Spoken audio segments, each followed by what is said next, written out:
اعوذ باللہ من الشیطان الرجیم بسم اللہ الرحمن الرحیم ام حسبتم ان تدخلوا الجنة ولما يأتكم مثل الذين خلوا من قبلكم مستهم البأساء والضراء وزلزلوا حتى يقول الرسول والذين آمنوا معه متى نصر الله ألا إن نصر الله قريب يسألونك ماذا ينفقون قل ما أنفقتم من خير فللوالدين والأقربين واليتامى والمساكين وابن السبيل وما تفعلوا من خير فإن الله به عليم كتب عليكم القتال وهو كره لكم وعسى أن تكرهوا شيئا وهو خير لكم وعسى أن تحبوا شيئا وهو شر لكم والله يعلم وأنتم لا تعلمون يسألونك عن الشهر الحرام قتال فيه قل قتال فيه كبير وصد عن سبيل الله وكفر به والمسجد الحرام وإخراج أهله منه أكبر عند الله والفتنة أكبر من القتل ولا يزالون يقاتلونكم حتى يردوكم عن دينكم إن استطاعوا ومن يرتدد منكم عن دينه فيمت وهو كافر فأولئك حبطت أعمالهم في الدنيا والآخرة وأولئك أصحاب النار هم فيها خالدون صدق الله العظيم.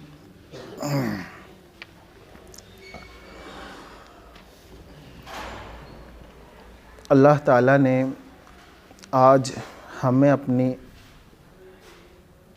مادر شکم سے جو نعمت اسلام اور دین ایمان دیا ہے، اس کے پیچھے صحابہ کرام رضوان اللہ علیہم اجمعین کی بہت قربانیاں ہیں. ان حضرات کا خون پسینہ ایک ہوا ہے، تب جا کر آج ہم کو نعمت اسلام اور دولت ایمان عطا کیا گیا ہے. ایک صحابی ہیں خباب بن ارت رضی اللہ عنہ. دین اسلام کے لیے جہاں پر پریشانیاں صحابہ کرام نے دیگر حضرات نے اٹھائی ہیں، وہاں پر سختیاں اور تکالیف کو خاص صحابہ نے بہت ہی بڑے درجے میں برداشت کی ہیں، جس میں خباب بن ارت رضی اللہ عنہ کا بھی نام آتا ہے. کہ آتا ہے تعلیم میں، آپ حضرات پڑھتے ہیں سنتے ہیں کہ آپ کی چربی سے کیا ہوتا تھا، انگارے جو بجھا کرتے تھے، اتنا شدید آپ کو آگ کے اوپر تپایا جاتا تھا. تو ایک مرتبہ حضرت خباب بن ارت رضی اللہ عنہ نے اسی اضطراری کیفیت میں اور بے چینی کی حالت میں نبی اکرم صلی اللہ علیہ وسلم سے کہا کہ آپ ہمارے لیے دعا نہیں کرتے. یہ کیوں؟ حالانکہ ایسا ہو نہیں سکتا کہ نبی اکرم صلی اللہ علیہ وسلم صحابہ کے لیے دعا نہیں کریں، لیکن ایسی کیفیت اور ایسی بے چینی اور اضطراری حالت تھی جس میں خباب بن ارت رضی اللہ عنہ نے کہا نبی اکرم صلی اللہ علیہ وسلم سے آپ ہمارے لیے دعا نہیں کرتے. نبی اکرم صلی اللہ علیہ وسلم نے فرمایا، بھاپ لیا اور کہا کہ اتنے سے میں آپ ہمت ہار گئے اور بس آزمائش یہاں تک تھی اور ہمتیں ٹوٹ گئیں. پھر فرمایا نبی اکرم صلی اللہ علیہ وسلم نے کہ تم سے پہلے ایسی قومیں گزری ہیں جن کے سروں کے اوپر آروں کو رکھ دیا جاتا اور آروں سے ان کے جسم کے دو دو ٹکڑے کر دیے جاتے تھے، اور ان کی کھالوں کو کنگھیوں سے کیا کرتا تھا، ان کے گوشت پوشت کو نکالا کرتے تھے کہ لوہے کی کنگھیوں سے ان کی کھالوں کے اوپر ان کنگھیوں کو چلایا جاتا تھا، جس سے ان کی کھال اور ان کی چمڑی کیا ہو جاتی تھی، جلد نکل جایا کرتی تھی. اور یہاں تک کہ ایک وقت آئے گا کہ اللہ تعالیٰ میرے اس دین کو ایسا مکمل کر دے گا، یعنی ان سب کی قربانی کی بنا پر، ان کے شدائد، ان کی تکالیف برداشت کرنے کی بنا پر ایک موقع، ایک وقت اور ایک زمانہ ایسا آئے گا کہ ایک شخص مقام صنعاء سے حضرموت کے لیے سفر کرے گا اور اس کو اللہ کے علاوہ کسی بھی چیز کا خوف و خطر نہیں ہوگا. اور تم لوگ بہت جلد بازی میں ہو، یعنی تم لوگ جلدی کر رہے ہو. یعنی ایک وقت ایسا آئے گا کہ کسی چیز کا بھی خوف و خطر نہیں ہوگا. انسان بغیر کسی خوف و خطر کے کیا کرے گا؟ اتنا لمبا فاصلہ اور اتنا ایک لمبا سفر کرے گا جس میں اس کو ذرا بھی ڈر نہ ہوگا، خوف ہوگا کہ کوئی اس کے سامان کو لے لے، یا کوئی اس کو دھمکا دے، یا کوئی اس کی ڈاکہ زنی کر لے، یا کوئی اس کے ساتھ کچھ چوری کر لے. ایسا وقت آئے گا. کس بنیاد پہ آئے گا؟ کہ دین اسلام کے لیے اور نعمت ایمان کے لیے انہوں نے اپنے تن من دھن ساری کیا کر دی؟ بازی لگا دی. تو یہاں پر بھی یہ ارشاد فرمایا گیا ہے کہ ام حسبتم ان تدخلوا الجنہ، کہ جنت جو ہے یہ اللہ تعالیٰ کی بہت بڑی نعمت ہے، لیکن جنت میں جو دخول ہے وہ بغیر آزمائش اور بغیر تکلیف کے ممکن ہی نہیں ہے. جنت کا جو دخول ہے کہ آج ہم جنت کے لیے دعا بھی کرتے ہیں، لیکن سمجھتے کیا ہیں کہ جنت میں یوں ہی صرف ایمان کے اور اسلام کے دعوے کرنے سے اور نبی کرم صلی اللہ علیہ وسلم کی عاشق ہونے کو بیان کرنے سے ہی صرف جنت میں داخل ہو جائیں گے. تو قرآن مجید نے صاف طور پہ کہہ دیا ہے تمہارا خام و خیال ہے. یہ خیال استو محال استو جنو، یہ تو صرف کیا ہے؟ تمہارے خام و خیال کی بات ہے، یہ صرف تمہارا ایسا سوچنا ہے. جنت اتنی آسان نہیں ہے. اگر ہوتی تو صحابہ اکرام رضوان اللہ علیہ مجمعین کو آزمائش کی بھٹی میں پیسا نہیں جاتا کہ اہل بیت کو کسی تکالیف دی گئی. آپ علیہ الصلوۃ والسلام کے گھرانے سے زیادہ کوئی گھرانہ عزیز ہو سکتا ہے کہ کوئی ہو سکتا ہے دنیا میں؟ لیکن اس کے بعد بھی آپ کی بیٹی، آپ کی لخت جگر، فرمایا حضرت فاطمہ الزہرا رضی اللہ عنہا کے بارے میں، فاطمہ بضاعۃ منی، کہ فاطمہ کیا ہے؟ میرے جگر کا ٹکڑا ہے. انہوں نے تکلیف برداشت کی، انہوں نے بھوک برداشت کی، اور ہم سوچ رہے ہیں کہ ہم یوں ہی جنت میں داخل ہو جائیں گے. تو ارشاد فرما دیا کہ تم ایسا گمان کر رہے ہو، ایسا ہرگز نہیں ہے، بلکہ تمہارے سے پہلے لوگ جو گزرے ہیں ان کو مستہم البأساء والضراء، کہ بأساء اور ضراء، کہ ان کو ایسی ایسی چیزوں نے چھوا اور ایسی ایسی تکالیف سے ان کو سامنا کرنا پڑا کہ ان کو بھوک سے بھی سامنا کرنا پڑا، ان کو شدید جسم کے اوپر ان کے آرے بھی چلے کرتے تھے. ہاں، ان کو کیا کرتے تھے کہ آگ کھولتے ہوئے تیل کے اندر ڈال بھی دیا جایا کرتا تھا. تو انہوں نے ان شدائد کو، ان پریشانیوں کو جھیلا ہے. مستہم البأساء والضراء وزلزلوا، یہاں تک کہ ان کو جھنجھوڑ دیا گیا. ایسا عالم آ گیا اور ایسی پریشانی آ گئی کہ وہ لوگ کھے اٹھے. حتی یقول الرسول والذین آمنوا معہ متی نصر اللہ، کہ اللہ کی مدد کب آئے گی. اب یہاں پر بہت ساری باتیں سوچنے کی ہیں کہ ایک تو یہ کہ صحابہ کرام رضوان اللہ علیہم اجمعین نے یہ بات کہی کہ اللہ کی مدد آئے گی، یعنی کیا ان لوگوں کو اللہ تعالیٰ سے مایوسی تھی؟ نعوذ باللہ، ہرگز ایسا نہیں ہے. ان کا یہاں پر یہ کہنے کا مقصد یہ ہے کہ متی نصر اللہ، اللہ کی مدد آئے گی، یعنی اس کا کیا وقت ہوگا، اس کا کیا زمانہ ہوگا. اور بے چینی و اضطراری حالت میں ایسا کہنا یہ ہرگز بھی شان نبوت اور منصب صحابہ سے کیا ہے؟ بعید نہیں ہے، دور کی بات نہیں، بلکہ یہ تو ان کی کیفیت اور اضطراری حالت تھی جس موقع پر انہوں نے یہ بات کہی متی نصر اللہ، اللہ کی مدد کب آئے گی. ایک تو یہ بات. اور اسی طرح سے اللہ عز و جل نے ارشاد فرمایا الا ان نصر اللہ قریب، کہ سن لو اللہ تعالیٰ کیا ہے؟ تمہارے سے قریب ہے. اللہ کی مدد بالکل آنے کی ہی ہے. جیسے کہ نبی کرم صلی اللہ علیہ وسلم نے فرمایا کہ انسان ہے اذا مسہ الشر جزوعا و اذا مسہ الخیر منوعا، کہ انسان کی فطرت میں ہے جزا فضا کرنا. کوئی بھی تکلیف آ جاتی ہے تو وہ تو صحابہ کرام رضوان اللہ علیہ اجمعین کی ذات مقدسہ و بابرکتہ تھی. تو انہوں نے اس بات کو کیا کہا کہ اللہ کی مدد کب آئے گی. حالانکہ یہ بات ان کا یہ کہنا تھا کہ اس کا کیا وقت ہوگا، اس کا کیا تعین ہوگی اس اعتبار سے. حالانکہ وہ تو اللہ کی ذات سے کہتے پر امید تھے اور اللہ کی مدد کو اپنی آنکھوں سے دیکھ رہے تھے. لیکن بتانے کا مقصد یہ کہ شدائد اور پریشانی اتنی سخت کی کہ ان کی دعا میں، ان کی مناجات میں یہ بات نکلی تھی. تو آپ اندازہ لگائیے کس طرح سے ان کو کیسے کیسے حالات سے دوچار کیا گیا، کیسے کیسے آزمائش کی بھٹی میں ان کو پیسا گیا، کہ زلزال کی فرمایا کہ جھنجھوڑ دیا گیا. آپ دیکھیے غزوہ احزاب کو اٹھائیے کہ اذ جاءکم من فوقکم ومن اسفل منکم واذ زاغت الابصار وبلغت القلوب، کہ ان کے کلیجے منہ کے آ رہے تھے. غزوہ خندق کا موقع کتنا سخت گزرا ہے صحابہ کرام کے اوپر کہ بالکل ان کے سامنے دشمنوں نے، بالکل ان کے سامنے دشمن سپاہ سے بالکل سیسا پلائی ہوئی دیوار کے مانند کھڑے ہو گئے تھے. لیکن صحابہ کرام رضوان اللہ علیہ اجمعین بالکل کیا ہوئے؟ بالکل مضبوطی کے ساتھ اپنے ایمان کے ساتھ جمے رہے اور ڈٹے رہے. غزوہ احزاب کا منظر آپ دیکھیے، کلیجہ بالکل منہ کے آتا ہے، کس طرح سے صحابہ کرام کے سامنے پریشانی، یہی سردیوں کے دن تھے، کیسی ٹھنڈی راتیں تھیں، کہ کیسی قربانی دی صحابہ کرام نے، کہ گڈھوں کو کھود کر ان گڈھوں کے اندر بیٹھا کرتے تھے، ٹھنڈ کے عالم اتنا شدید تھا، تو صحابہ کرام نے یہ تکلیف اٹھائی۔ پھر آگے ارشاد فرمایا یسألونک ماذا ینفقون، وہ آپ سے خرچ کرنے کے بارے میں پوچھتے ہیں، اس کا بھی تفصیل پوری تفصیل پیچھے گزر چکی ہے۔ فرمایا قل ما انفقتم من خیر فللوالدین والاقربین، کہ خرچ کرنا ہے تو خرچ کرنے کے مواقع ہیں اور خرچ کرنے کی جگہ ہے، اگر وہاں پر ان چیزوں خرچ کیا جائے تو اللہ عند اللہ کیا ہوگا، وہ مقبول ہوگا، اللہ کے وہاں کیا ہوگا، وہ قبول کیا جائے گا۔ تو خرچ کرنا ہے تو کہاں کرنا ہے؟ والدین کے اوپر، اپنے گھر والوں کے لیے، کہ تمہارا بہترین خرچ وہ ہے مال، کہ تم اپنے گھر والوں کے لیے خرچ کرو، والدین، اقربین، رشتہ دار کے لیے، یتامہ، یتیم لوگوں کے لیے، مساکین کے لیے، وابن السبیل، مسافروں کے لیے۔ وما تفعلوا من خیر فإن اللہ بہ علیم، اور جو کچھ بھی تم خرچ کرو گے اور جو بھی کچھ تم کماؤ گے، اللہ تعالیٰ کیا ہے، اس کو جاننے والا ہے اور باخبر ہے۔ اب یہاں پر قتال کے متعلق ذکر کیا جا رہا ہے کہ سب سے پہلی آیت جو یہ ظاہری طور پر یہ بات بتلا رہی ہے کہ جو جہاد کیا ہے، یہ فرض ہے، لیکن جہاد کا جو عام حکم ہے وہ فرض علی الکفایہ کا ہے۔ اور آپ جانتے ہیں کہ فرض کفایہ کیا ہے، کہ پوری آبادی میں سے چند لوگ بھی اگر اس کو ادا کر لیں تو سب کے اوپر سے ذمہ کیا ہو جاتا ہے، ساقط ہو جاتا ہے۔ کتب علیکم القتال وہو کرہ لکم، کہ جہاد کے لیے فرمایا گیا کہ تمہارے اوپر قتال کو کیا کر دیا گیا ہے، فرض کر دیا گیا ہے، وہو کرہ لکم، اور وہ کیا ہے، تمہارے لیے ناپسندیدہ ہے، تمہارے کو پسند نہیں ہے۔ یقیناً جہاد کو، اسلام نے جہاد کو پسند نہیں کیا ہے، قتل و قتال کو، مار دھاڑ کو، اور غارت گری کو، اور خون ریزی کو، اس کو پسند نہیں کیا ہے، لیکن کیا ہے، شدید مجبوری کا درجہ ہے کہ دفاعی، جس طرح سے اس سے پہلے ذکر کیا گیا تھا، جہاد کی بہت سی قسمیں ہیں۔ ایک تو کیا ہے، دفاعی جہاد، ڈیفنس کے طور پر، کہ اگر دشمن آ ہی رہے ہیں اور حملہ کر ہی رہے ہیں اور ہمارے ایمان پر ڈاکے ڈال ہی رہے ہیں، تو اس وقت میں ہمیں اپنے ایمان کو، اپنی جان کو بچاتے ہوئے کرنا ہے۔ اور بہت سی آیات اور بہت سی احادیث سے پتہ چلتا ہے، ظاہری طور پہ یہاں پر لگ رہا ہے کہ فرض ہے، لیکن احادیث سے پتہ چلتا ہے کہ جہاد کیا ہے، عام حکم جہاد کا فرض علی الکفایہ ہے۔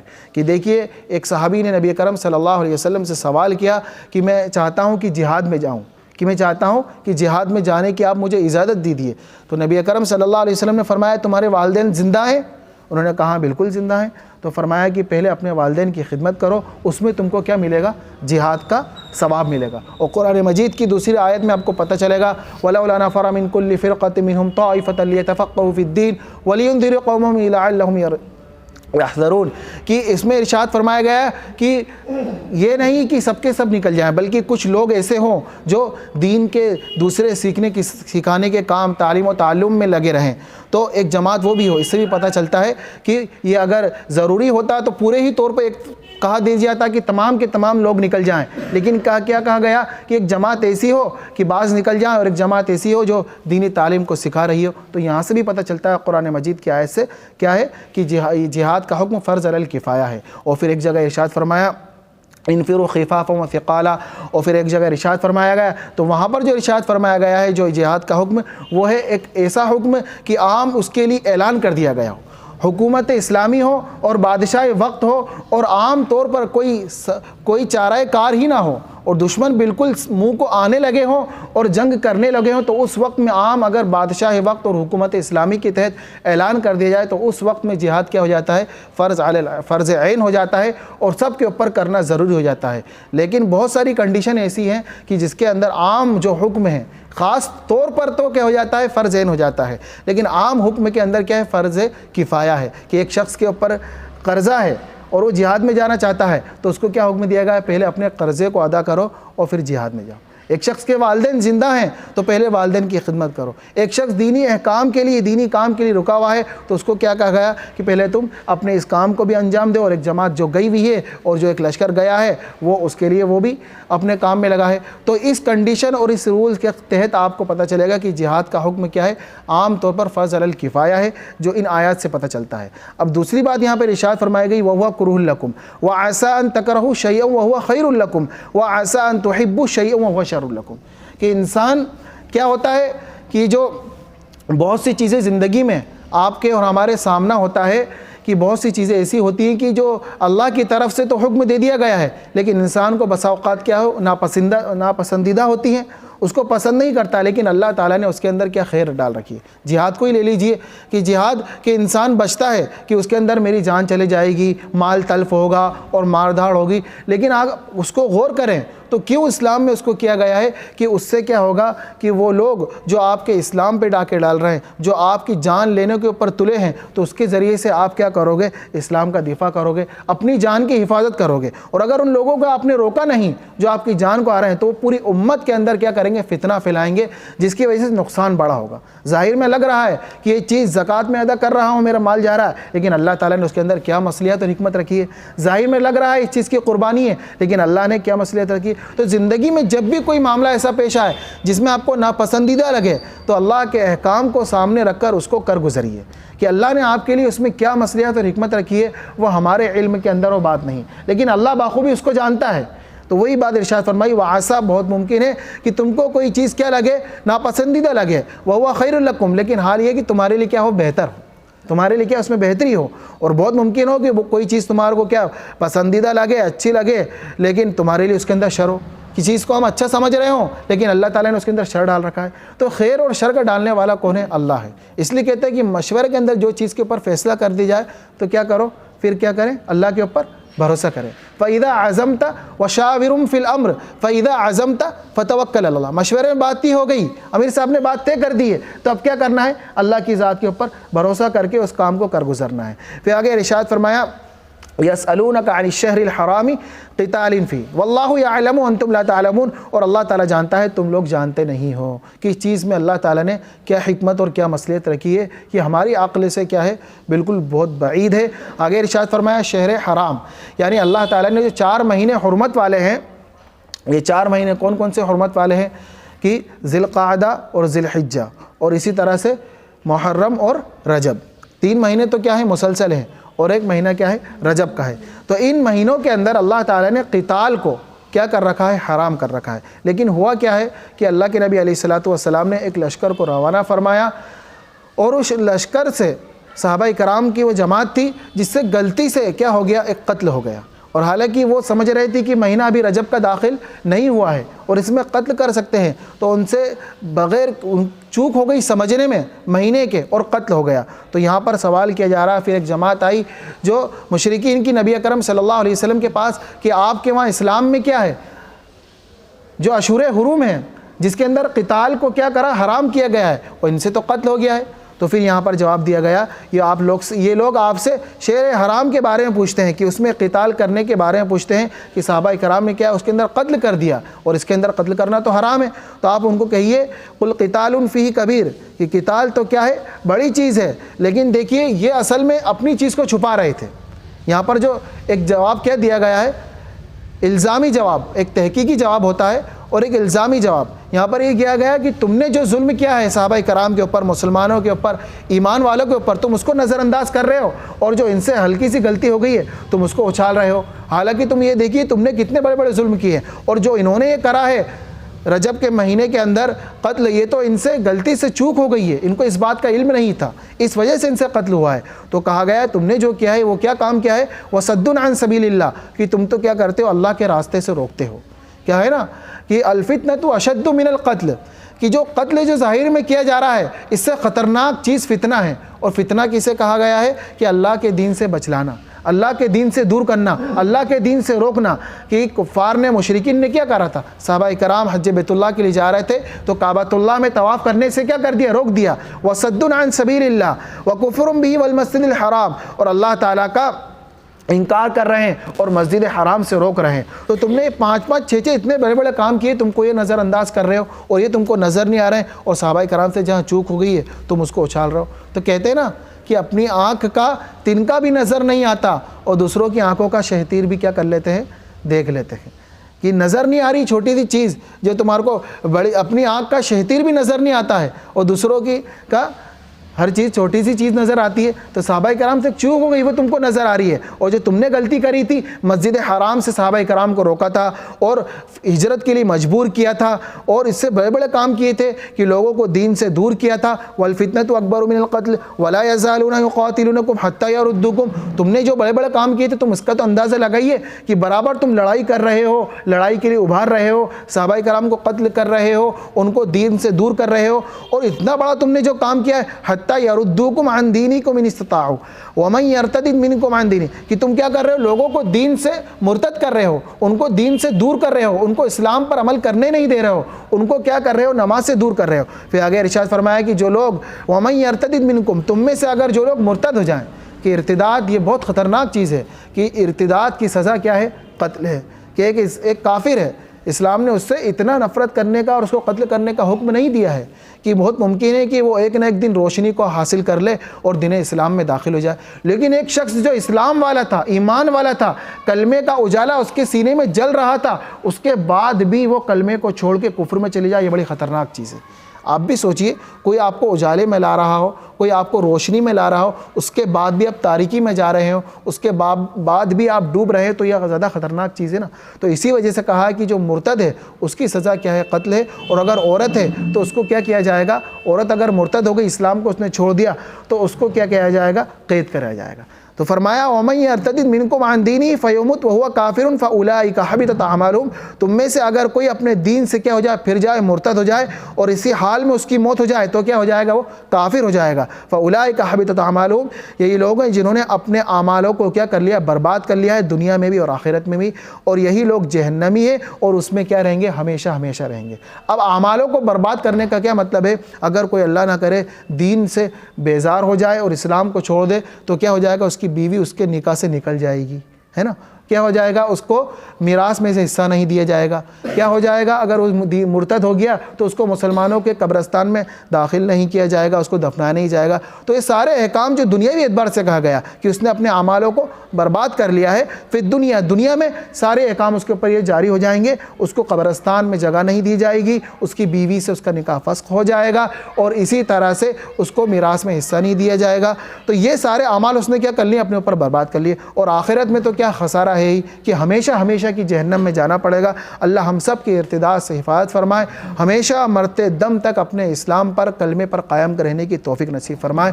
پھر آگے ارشاد فرمائے ان الذین آمنوا والذین ہاجروا وجاہدوا فی سبیل اللہ، صحابہ کرام کو گمان ہوا کہ ہمارے سے یہ خطا ہو گئی ہے، ہمارے سے یہ غلطی ہو گئی ہے کہ ہم نے قتل کر دیا رجب کے مہینے میں، تو یہ تو اب ہم کو ثواب ملے گا ہی نہیں ملے گا، اور ہمارے کو کیا ثواب ملے گا اس کے اندر، ان کے بھی دل میں یہ بات آئی، لیکن پھر اللہ تعالیٰ نے ارشاد فرمایا کہ نا امید ہونے کی ضرورت نہیں ہے، بلکہ یہ تمہارے سے تو چوک ہوئی ہے، غلطی ہوئی ہے، اللہ کی رحمت سے کبھی نا امید نہیں ہونا۔ پھر ارشاد فرمایا، یہ آیت نازل فرما کے ان الذین آمنوا والذین ہاجروا، وہ لوگ جو ایمان لائے اور اللہ کے راستے میں انہوں نے ہجرت کی اور کوشش کی، اللہ کے راستے میں جہاد کیا، اولئک یرجون رحمت اللہ، یہی لوگ ہیں جو اللہ کی رحمت کے امیدوار ہیں، کہ اللہ کی رحمت سے ایمان والا کبھی بھی نا امید نہیں ہوتا ہے۔ کہتے ہیں نا کہ نا امید کیا ہے، دائی کے لیے موت ہے، لا تقنطوا من رحمت اللہ، کہ اللہ کی رحمت سے کبھی بھی مایوس نہیں ہونا چاہیے۔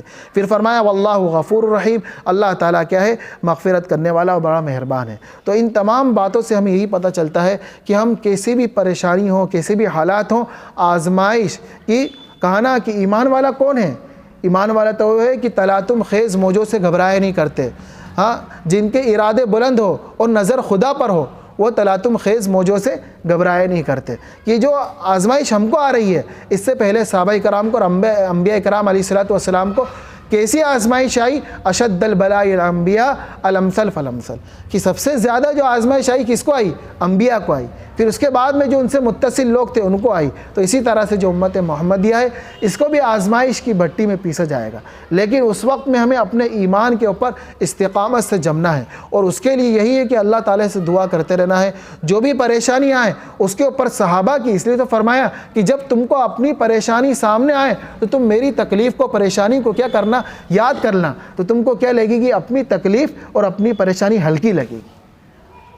کہ اللہ کے نبی علیہ السلام نے اپنی زبان سے اتنی بڑی بات کہہ دی، سوچنے کی ضرورت، لقد خفت فی اللہ وما یخاف احد ولقد اوذیت فی اللہ وما یوذعون، کہ جتنا مجھے ڈرایا گیا، جتنا مجھے پریشان کیا گیا، جتنا مجھے تکلیف دی گئی، کسی کو اتنی تکلیف نہیں دی گئی۔ تو ہم تو کتنی اپنے نبی کے امتی ہونے کا دعویٰ کرتے ہیں اور عشق رسول کا دعویٰ کرتے ہیں، تو ہم کتنے اپنے دعوے میں سچے ہیں؟ ہم سب کو اپنے ایمان کا محاسبہ کرنے کی ضرورت ہے، اپنے ایمان کا ٹٹولنے کی ضرورت ہے، اس کو جانچنے کی ضرورت ہے کہ آج ہمارا ایمان ہمیں مسجد تک بھی نہیں لا رہا ہے، اللہ کے راستے کے خروج سے ہم کو روک رکھا ہے، ہمارا ایمان اپنے مال کو جمع کرنے کے اوپر ہمارا ایمان کیا ہے؟ اپنے مال کو جمع کر رہا ہے، کہ ہمارے ایمان کو مال کو خرچ کرنے کا حکم دیا گیا ہے کہ اس وقت تک تم اللہ کے محبوب نہیں بن سکتے جب تک کہ تم اپنے سب سے پسندیدہ اور محبت والی چیز کیا کرو؟ اللہ کے راستے میں خرچ نہ کر دو۔ تو یہ سردی کے ایام میں ہمیں استظہار کرنا ہے کس کا؟ جہنم کا، کہ طبقہ ہوگا جہنم کے اندر، جیسا کہ آپ نے سنا ہے کہ جنت کے بھی طبقات ہیں، جنت الفردوس ہے، جنت العالی ہے، جنت عدن ہے۔ تو ان سردی کے ایام میں یہ یاد رکھنا چاہیے ایمان والوں کو کہ جہنم کے بھی طبقات ہوں گے، جس میں جہنم کا ایک طبقہ ہوگا جس کو فرمایا گیا حدیث طیبہ کے اندر زمہریرہ، کہ ایسا خطرناک طبقہ ہوگا کہ اس کے اندر ٹھنڈ کے ذریعے سے عذاب دیا جائے گا، جس کی وجہ سے انسان کا جسم کٹے گا، کٹ کٹ کے ٹکڑے گریں گے۔ ان ایام کو غنیمت جاننا ہے، اللہ سے دعا کرنا ہے باری تعالیٰ ہمیں جہنم کے عذاب سے بچائے، پوری امت کو دین کی توفیق عطا فرما۔ وما علینا الا البلاغ وآخر دعوانا الحمدللہ سبحان اللہ استغفرک والسلام علی المرسلین والحمد للہ۔